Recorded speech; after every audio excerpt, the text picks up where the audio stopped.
भक्तों का हमारे चैनल पर हार्दिक स्वागत है। सभी भक्त दुर्गा सप्तशती के अष्टम अध्याय को श्रवण करें और माँ भगवती की कृपा प्राप्त करें, जिसमें रक्त बीज का वध भगवती माँ काली ने किया है, उसको श्रवण करें। मैं अर्णम माँ आदि सिद्धिमयी किरणों से आवृत भवानी का ध्यान करती हूँ। उनके शरीर का रंग लाल है, नेत्रों में करुणा लहरा रही है तथा हाथों में पाश, अंकुश, बाण और धनुष शोभा पाते हैं। ऋषि कहते हैं, चंडमुंड नामक दैत्यों के मारे जाने पर, बहुत सारी सेना का संहार हो जाने पर दैत्यों के राजा प्रतापी शुंभ मन में बड़ा क्रोध हुआ और उसने दैत्यों की संपूर्ण सेनाओं को युद्ध के लिए कूच करने की आज्ञा दी। वह बोला, आज उदयुद्ध नाम के 86 दैत्य सेनापति अपनी सेना के साथ युद्ध के लिए प्रस्थान करें। कंबु नाम वाले दैत्य 84 सेनानायक अपनी वाहिनियों से घिरे हुए यात्रा करें। 50 कोटवीर कुल के और 100 धौम्र कुल के असुर सेनापति मेरी आज्ञा से सेनापति सहित कूच करें। कालक, दौहार्द, मौर्य और काल के असुर भी युद्ध के लिए तैयार हों, मेरी आज्ञा से तुरंत प्रस्थान करें। भयानक शासन करने वाला असुरराज शुंभ इस प्रकार आज्ञा दे शास्त्रों बड़ी बड़ी सेनाओं के साथ युद्ध के लिए प्रस्थित हुआ। उसकी अत्यंत भयंकर सेना आती देख चंडिका ने अपने धनुष की टंकार से पृथ्वी और आकाश के बीच एक भाग गुंजा दिया। राजन, तदंतर देवी के सिंह ने बड़े वेग से जोर जोर से दहाड़ना आरंभ किया। फिर अंबिका ने घंटे के शब्द से उस ध्वनि को और भी बढ़ा दिया। धनुष की टंकार, सिंह की दहाड़ और घंटे की ध्वनि से संपूर्ण दिशाएं गूंज उठीं। उस भयंकर शब्द से काली ने अपने विकराल मुख को और भी बढ़ा लिया तथा इस प्रकार से वह विजयिनी हुई। उस तुमुलनाद से को सुनकर दैत्यों की सेनाओं के चारों ओर से आकर चंडिका देवी, सिंह और काली देवी को क्रोधपूर्वक घेर लिया। राजन, इसी बीच में असुरों के विनाश तथा दैत्यों के अभ्युदय के लिए ब्रह्मा, शिव और कार्तिकेय की शक्तियाँ भी वहाँ आईं। देवताओं की शक्तियाँ भी, जो अत्यंत पराक्रम और बल से संपन्न थीं, उनके शरीर से निकलकर उन्होंने उनके ही रूप में चंडिका देवी के पास गईं। जिस प्रकार का जिसका रूप था, वैसी ही वेशभूषा थी, वैसा ही वाहन था, ठीक वैसे ही साधनों से संपन्न हो उसकी शक्ति असुरों से युद्ध करने के लिए आई। सबसे पहले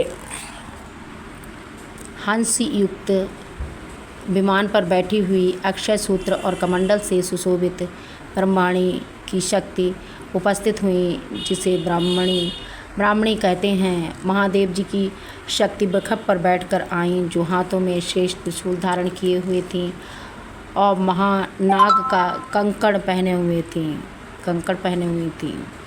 मस्तक में चंद्रशेखर विभूषित हो वहाँ आ पहुँची थी। कार्तिकेय की शक्ति स्वरूपा जगदम्बिका उन्हीं के का रूप धारण किए हुए श्रेष्ठ मयूर पर आरूढ़ होकर हाथ में शक्ति लिए दैत्यों से युद्ध करने के लिए वहाँ आईं। इसी प्रकार भगवान विष्णु की शक्ति गरुड़ पर विराजमान हो शंख, चक्र, गदा, शंख, धनुष तथा खड्ग हाथ में लिए हुए वहाँ आईं। अनुपम यज्ञ का रूप धारण करने वाले श्री हरि की शक्ति है, वह 12 शक्ति धारण करके वहाँ उपस्थित हुई। नारसिंह शक्ति भी नरसिंह के समान शरीर धारण करके वहाँ आए। उनकी गर्दन के बालों के झटके से आकाश के तारे बिखर रहे थे। इसी प्रकार इंद्र की शक्ति वज्र हाथ में लिए हुए गजराज रावत पर बैठकर वहाँ आए।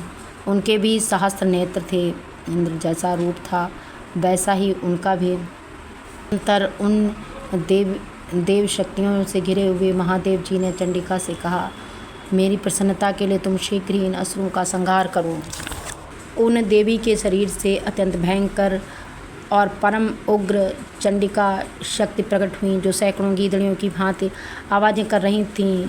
उस अपराजिता देवी ने धूमिल जटाओं वाले महादेव जी से कहा, भगवान, आप शुंभ निशुंभ के पास दूत बनकर जाइए और उन गर्वीले दानवों को शुंभ निशुंभ दोनों से कहिए साथ ही उनके अतिरिक्त भी दानव युद्ध के लिए वहाँ उपस्थित हों तो उनसे को भी ये संदेश दीजिए। दैत्य, यह तुम जीवित रहना चाहते हो तो पाताल को छोड़कर पाताल को चले जाओ।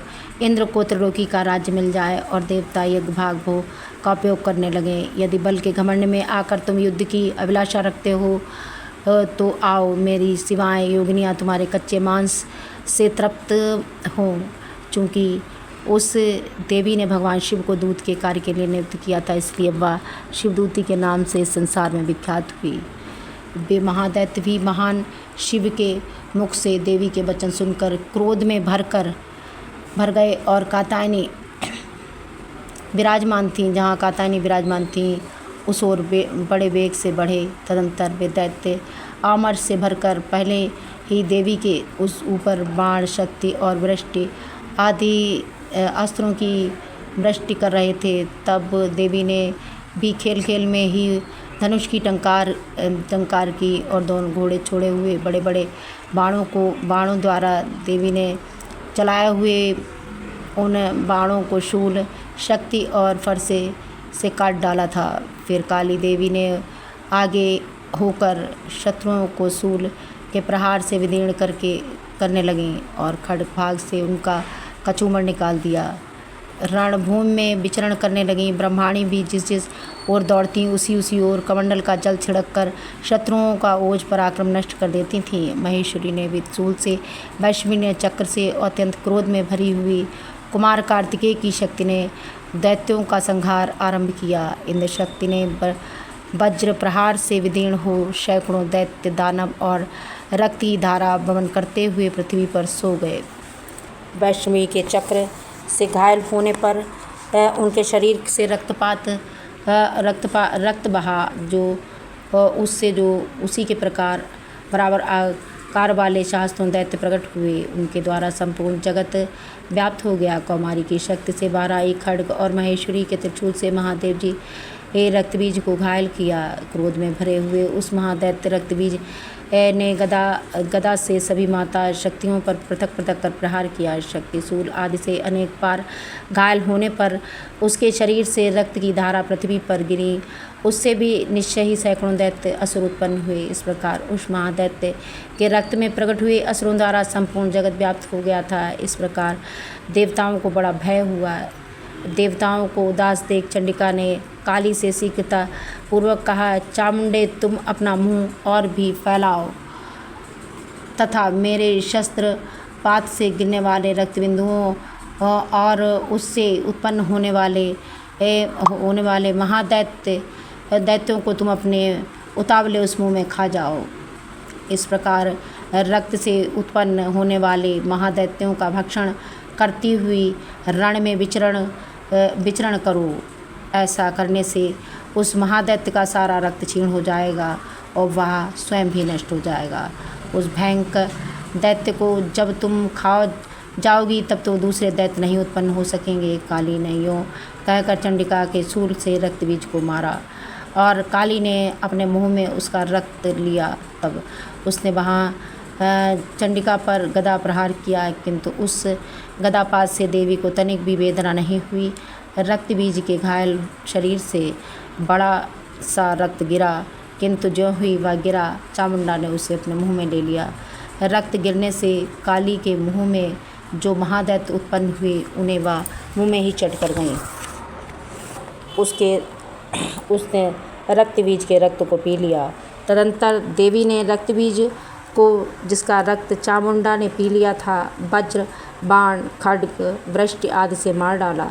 राजन, इस प्रकार शस्त्रों के समुदाय से आहत और रक्तहीन हुआ महादैत्य रक्तबीज पृथ्वी पर गिर पड़ा।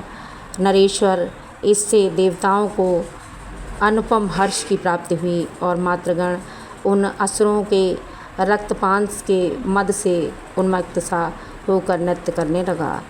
इस प्रकार मार्कंडेय पुराण सावर्ण के मनमंत्र अंतर्गत देवी महात्म्य रक्तबीज वध नामक 8वां अध्याय संपूर्ण।